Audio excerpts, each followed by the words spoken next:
Nigeria is a sovereign nation. No matter the grievance of any individual, calling or hoisting a flag of another country is a grievous crime. This recent protest showed some individuals with different flags, which is a clear contravention of the country's laws and an affront to its sovereignty. Ignorance is not admissible in law. In a significant development, Nigeria's service chiefs presented a united front against the recent protests, particularly in the northern region where individuals were seen hoisting foreign flags. This rare display of unity among the nation's top security officials underscores the gravity of the situation and the determination to protect Nigeria's sovereignty. The swift and decisive response from the service chiefs suggests a well-coordinated effort to address the protest and prevent further escalation. The Inspector General of Police, Kayode Egbetokun's warning to sponsors of the protest, coupled with the blocking of their Nigerian bank accounts, demonstrates a proactive approach to tackling the issue. To forge ahead as a nation with strong bond in ties, even as there is the existence of many tribes and tongues, IGP Egbetokun called for peace and tranquility. Fighters promoting security consciousness. With spate of violent protest in some states in the country, after the address of Mr. President, tension doused. Peaceful protesters heeded the call of Mr. President to embrace dialogue. But we still have in few states, in Kano, Kaduna, Katsina, and Bauchi State, group of people who started subversive campaign, waving flags of other countries and openly calling for military takeover of government. This is not a protest, but an offense of treason. The Nigerian police has arrested a number of them, and they will be dealt with accordingly. They will be given appropriate charges. I want to use this opportunity to warn our youths to desist from accepting foreign flags from agents of destabilization. It is very, very implicating for them to be seen with flags of other countries while on protest. So far, the situation is under control, and we believe that after this press conference, those misguided elements and their sponsors will desist from these acts of treason. Fighters promoting security consciousness. The involvement of foreign-based Nigerian sponsors, as highlighted by Nigerian Immigration Service Controller General Kemi Nandap, raises concerns about external interference in Nigeria's internal affairs. Nandap stressed that Nigerian Immigration Service has heightened surveillance of national borders and vowed to arrest these sponsors if they attempt to enter the country. This, however, underscores the government's commitment to protecting its territorial integrity. Some of these people who are actually in diaspora, we have a number of them who are actually instigating this mayhem that we're seeing right now. What we've done is we've had them on our watch list, and they've been watch listed. We have them on our radars, and we're making sure that any attempt they make to come into the country will notify the necessary authority. And we're working closely, of course, with the NIA and DSS, of course, and the NSA's office, so that all those we have in diaspora that are actually trying to subvert the authority of this nation, they are in our radars. We have them watch listed, and any attempts they make to come into the country will be notified, and we'll also know what to do. We'll notify the necessary authority. So in essence, we're also making sure that everyone who is not supposed to come into the country, any person who is of interest in terms of these activities going on right now, we will make sure that as they come in, they are handed over to the necessary authority. Chief of Defense Staff General Christopher Musa called for calm and dialogue, while emphasizing the military's commitment to national unity and cohesion, suggesting a nuanced approach to addressing the protest. He added that the military's focus on apprehending individuals calling for undemocratic change indicates a clear understanding of the protesters' motivations. None of us here is happy to hear any Nigerian is injured for whatever reason. It's our duty to protect Nigerians. The only people we're after are those ones that don't mean us well, the enemies of the state. And anyone who makes himself an enemy of the state then will be ready to face the law. We're going to remain focused, committed. We're going to respect human rights, the rights of everyone who is lawfully performing his task or his duty, but we will not relent in pursuing those that have continued to encourage unconstitutional to take over of government or subversion, or those ones that are into vandalism or destruction of lives and property. And I think we just want to make that very clear. We remain very professional. We have talked to our men outside in the field that they must respect the rights of everyone. We encourage the youths to dialogue, to understand that destruction, mob action does nobody any good. We know there are challenges in the country, and these challenges are not only here. Every country is facing one challenge or the other. So we are not isolated because of the new world order. So it is important that we speak with the same voice in support of our dear country, Nigeria. Whatever that is happening, the solution is a whole lot of society solution. And that's why we preach people-centrism in everything that we do. Fighters, promoting security consciousness. In reaffirmation of their commitment to protecting Nigeria's sovereignty, the Director General of the State Security Service, who was represented by the agency's spokesman, Dr. Peter Afunaya, confirmed that sponsors would face financial restrictions and highlighted the agency's collaboration with the Nigerian Financial Intelligence Unit to identify additional protest funders. To this end, he called on the youths to embrace peace and positivity. For the DSS, we have continued to gather appropriate intelligence and escalate them as appropriate, disseminate timely, actionable intelligence to action agencies and appropriate stakeholders on the basis of need to know and necessity for national security.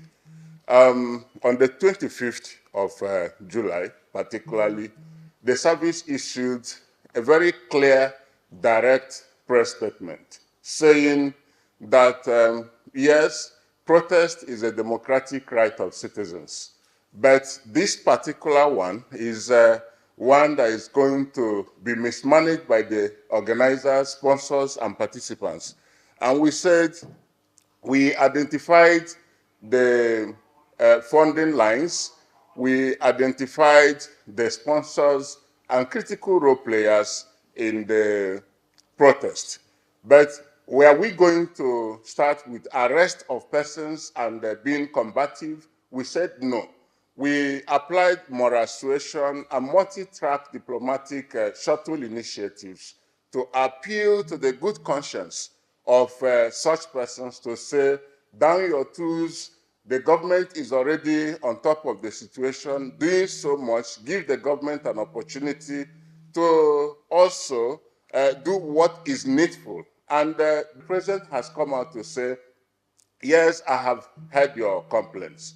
Come forward and dialogue as appropriate. We want to join goodwill Nigerians, persons of patriotic disposition, to say, you cannot destroy your nation and still want to have it. You cannot, by any stroke of any imagination, be in the forefront of destroying your nation. The places that we desire to go to live in, they are who they are because they obey laws, because they love their nations.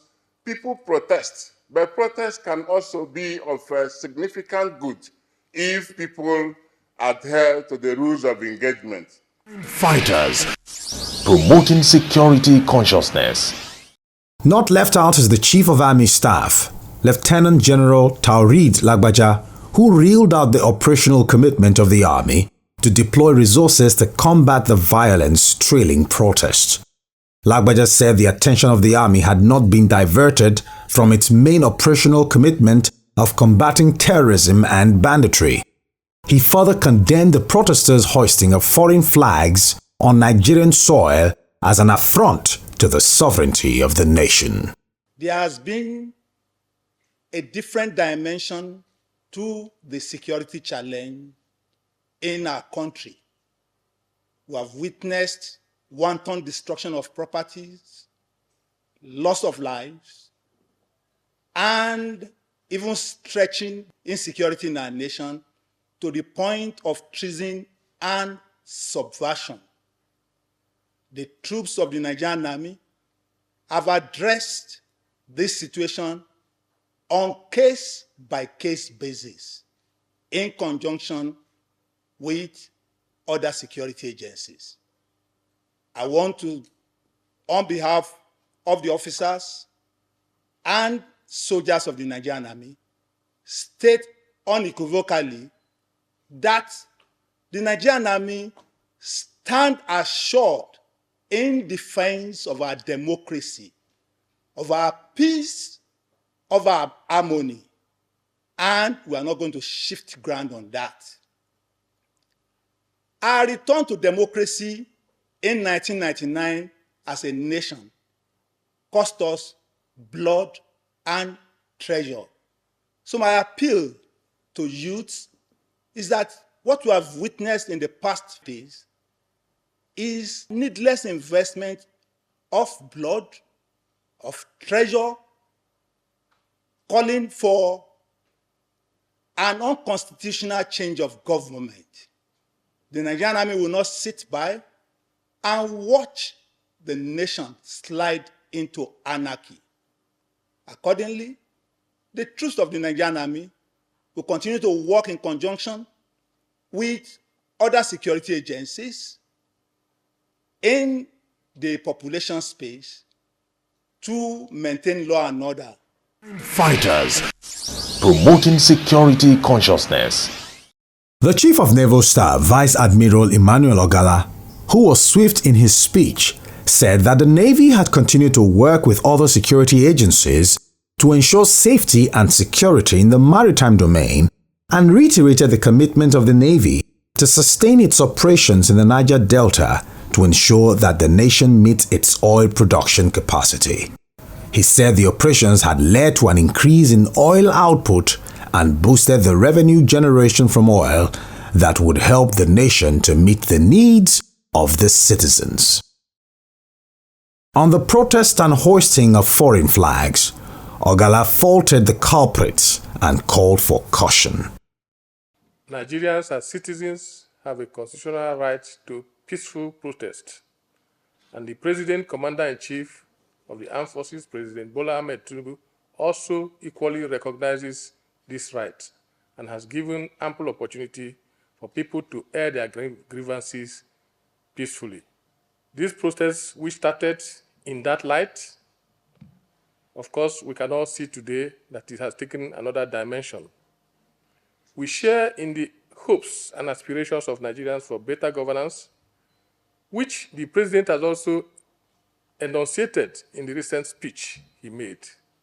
The speech clearly brought out the intention of the President and the President administration towards addressing the issues of poverty and hardship that are facing Nigerians. On our part, the Armed Forces of Nigeria, we've been doing all that we need to do to ensure that we provide the enabling environment to support Mr. President and this government in the attainment of this objective of reducing poverty and hardship in this country. Particularly the Nigerian Navy, we have been working assiduously towards addressing the issue of insecurity in our maritime environment, and this has so far been yielding positive results leading to the increase in our oil production, which is the mainstay of our economy. We also understand the enormous pains faced by Nigerians because we're also Nigerians. But we understand that this cannot be addressed through violence and that the only way to do is for all hands to be on deck positively towards changing this narrative. But I want to use this forum to remind each and every one of us that the armed forces of Nigeria is constitutionally charged with the responsibility of defense of the nation from both internal and external aggression and protection of the sovereignty of this country. And this is for the overall good of the entire citizens of this country. In addition to that, the Armed Forces Act has given us several other responsibilities which enable us to provide aid to civil authority. Key among these responsibilities is the protection of democracy and the protection of the freedom of Nigerians and their freedom to be able to select who should lead them. And that's why I say that the armed forces is the power behind ensuring that democracy thrives in Nigeria, and we are committed to do that because that is our mandate and it's something we've been trained to do, and we have to just do it. As we have seen that the protest has taken a new dimension to the extent that it has become something that appears to be subversive in nature. Because when you are protesting for bad governance or you are protesting for poverty, and then we see people deliberately calling for change of government, unconstitutional change of government, people asking for foreign intervention in our country, it shows that the intention of some of these protesters are not exactly what Nigerians were made to believe. Fighters, promoting security consciousness. Also, the Chief of Air Staff, Air Marshal Hassan Abubakar, echoed the commitment of the Nigerian Air Force to ensuring successful operations in all operational engagements of the armed forces.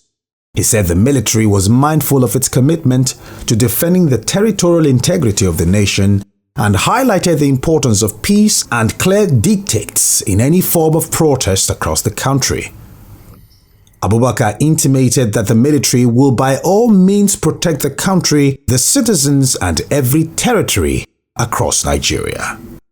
I want to assure all Nigerians that we are aware of some of the challenges and the hardships that the country is going through, and Nigerians, the ordinary Nigerians, are going through right now. And we are also fully aware of every Nigerian's constitutional right to participate in peaceful protest. However, looking back at what has happened in the past few days, it is very clear to every peace-loving and patriotic Nigerian that these protests are no longer what they were purported to be. Instead, it's very clear to all that the protests have been hijacked by criminal elements and other groups that do not mean well for the country. I want to remind all Nigerians that while it is a constitutional right to participate in peaceful protest, it is also an offense and a crime to engage in disorder, violence, and chaos. And it is also the responsibility of the armed forces and other security agencies to ensure that violence, disorder, and chaos do not prevail, and will ensure that this does not happen. So I appeal to all well-meaning and peace-loving Nigerians to give peace a chance, to go back and give dialogue a chance, and let the problems be resolved peacefully. Mr. President and Commander-in-Chief has addressed the nation. He has assured all that all the grievances and challenges and the complaints are being addressed. And I can assure Nigerians that a lot is being done by the government to address these complaints and these grievances. So let us give peace a chance. Let us go back and allow dialogue to take place and let the problems be resolved gradually. we coming out, or Nigerians coming out to participate in violence, destruction, and looting cannot solve the problem. Will never solve the problem. It's going to only aggravate it and make it worse. So let us go back, desist from this protest, desist from perpetrating violence and disorder and chaos. Let us go back and give this a chance and allow the federal government to implement the policies that will eventually address all these grievances and complaints. The armed forces and other security agencies will not sit back and allow hoodlums and criminals to take the law into their hands and oppress other peace-loving and law-abiding Nigerians. This united stance by the service chiefs may be seen as a turning point in the government's response to the protest. By presenting a coordinated and decisive front, the service chiefs have demonstrated their resolve to protect Nigeria's interests and maintain order. In a score of major victory in fight against unrest, the Kano State Police Command has arrested several foreign nationals suspected of masterminding the hashtag #EndBadGovernance protest in the state. This monumental success is a testament to the tireless efforts and unwavering dedication of the Kano Police Force Police Commissioner Salman Dogo. Revealed the breakthrough after a strategic meeting with Governor Abba Yusuf, showcasing the collaborative spirit and commitment to maintaining peace and order in Kano. Where they have been arrested, and you know it's a sedition offense, which is more than a level, so they have been transferred to appropriate place. By and large, I think almost 80 of them were arrested by the joint operation of security agencies in Kano State, from the military, from the DSS, from police. So, including foreign nationals in their midst. The state governor, His Excellency, imposed a curfew, just to 24 hours. But with the situation of things, and when we observe there is peace, absolute peace in this community, in the state, we have decided to relax the curfew from 6 to 6. Fighters, promoting security consciousness. The opportunity, to call on all those who can support this kind of programs to do that. I came first across crime fighters, in a program. And I call on all those who will support them. Nobody can support crime fighting more than the general public itself, because nobody can catch criminals more than the general public. The police can only work if the general public support the police. So the crime fighters can only work if the general public can actually support them and show them where the crimes are being committed, so that they can video it and send it to those who will fight it. So I call on the general public to support them. Fighters, promoting security consciousness.